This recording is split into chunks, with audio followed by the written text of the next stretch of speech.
All right, so the agenda, we're going to go through our timeline for the year to make sure that we're in accordance with Act 1, go through the challenges in preparing the budget, or the preliminary budget. We'll look at some of the highlights and then some closing comments. There we go. So the timeline looks something like this year. We're going to start with the preliminary budget. It's actually due to be adopted in February, but considering our timeline of meetings, best to get it done at this point in time. So we're going to go through this tonight. On the agenda, you'll see in the finance section, you'll see looking for the board approval to go ahead and make it public with the proper form and do the advertising. So when January comes around, we're ready to vote and approve on the 28th. We'll also have, in January, we'll have the approval to go for the referendum exceptions, should we decide to use them. Talk about that a little bit later on. And then from there, is it going, Keith? There it goes. Oh, see, that went too far. It's buffering. There we go. And then from there, we'll do the final budget presentation in April and adopt at the end of April at the board meeting then. Act 1, of course, requires that we have it done by May 31st. And that'll set us up nice to adopt the final budget, or at least have it slated to be adopted at the end of May. Of course, that is due, according to Act 1, to be done by June 30th. So that's the timeline we're looking at this year. Here we go. I didn't do that. All right, some of the challenges preparing the budget. I sound a bit like a broken record because every year they're the same challenges. And those are, of course, we're only 4 months into the fiscal year, 2 months into the school year, not a lot of budget versus actual data to compare. Also, there's a lot of unknowns at the state level every year. The governor puts out his budget in February, so we really don't have an idea as to even what they're thinking at this point.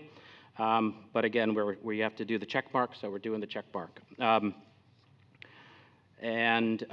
So we don't know anything about any further property tax reforms, although probably not likely this year.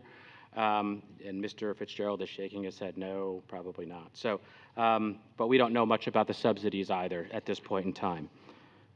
So moving forward to some of the highlights on the expense side of the ledger, what we're looking at here is, as usual, the wages and benefits account for about 70% of our overall budget.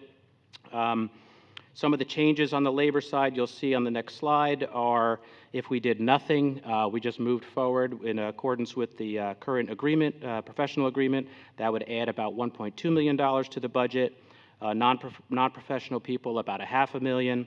And then, of course, we always have a provision in there for increased student body, which may require more personnel. We have factored in there somewhere around $1 million at this point. But we'll obviously be looking closer at that as we move forward. PSERS is increasing, of course. Again, it does every year from just under 33.5% of payroll to just under 35% of payroll. That's about a 4.1% increase. Doing nothing moving forward, that adds about $1.5 million to your budget. And then, of course, the medical and dental, we've factored in based on our review with our consultant, Rischini, about a 5.25% increase. That's going to add just under $1 million to that, but we'll get a closer look at that come March to see really where we're pacing. They're very conservative too, so I tend to think that we'll probably shave that back. Debt service is what it is. It's really no change year over year as it's a fixed amount. And then for the remaining expenses, we add about a 2% inflation rate increase, so that adds about $1 billion right there. But again, as we go forward, we'll be looking closer at each line item for those numbers. And it's pausing on me again. And it's going to go twice. Here we go. So if we look at the overall expense side of the ledger, this is what we're looking at currently. We're almost $164.5 million currently this year. Looking at least for this preliminary budget, about $171 million for an increase of about $6.5 million year over year. The percentage-wise, of course, we're still ranging in that 4%, which is what we've been growing at for the past number of years. So that hasn't changed. If you look at just the salaries and benefits pieces as it compares to the overall change, that's about 85% of your change right there. Not really a surprise, but I wanted to point that out. That's where the big numbers are. On the revenue side, here we go. On the revenue side, really not much changing on the revenue side. On the local front, at least, looking at the increases in current assessment values, you're looking at about a $900,000 increase for doing nothing, just how that's grown. However, we've also been pacing faster at collecting taxes, which means our inventory for delinquent taxes is decreasing, which means that line item will also decrease.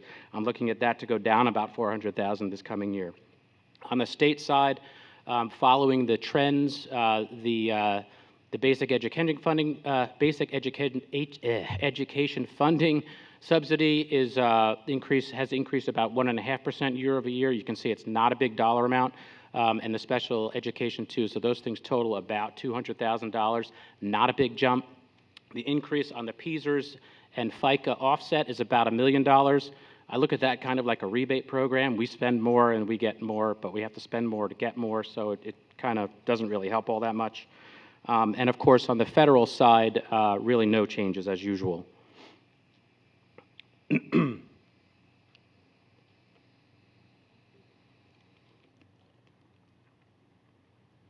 On the revenue, if you look at the overall revenue, so what you're looking at there is an increase overall of about 1%.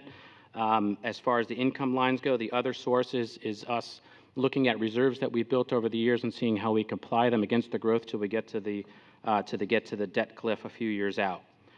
So you're looking at increasing that from about 156 million to 158 million, give or take.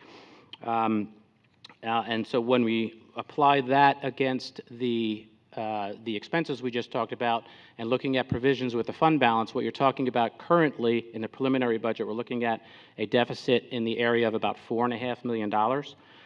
And that's the number that we're going to dive in on and shrink as much as we possibly can over the next couple of months. So just some added information in the next steps. The current index is about 2.3%. Last year it was 2.4. The year before that, 2.5. And the referendum exceptions around 1.25 million to possibly add on top of that if we needed to. The next steps going forward, obviously what we always do around this time of the year is go into the deep dive for each line within the budget, within each department, look at what we have, what we need, build those budgets from the ground up once again. We're going to file for the PD exceptions, as I said earlier, and then we're going to keep an eye on Harrisburg to see what they have coming at us over the next couple of months too. With that, if there's any comments or questions, I'd be glad to take them.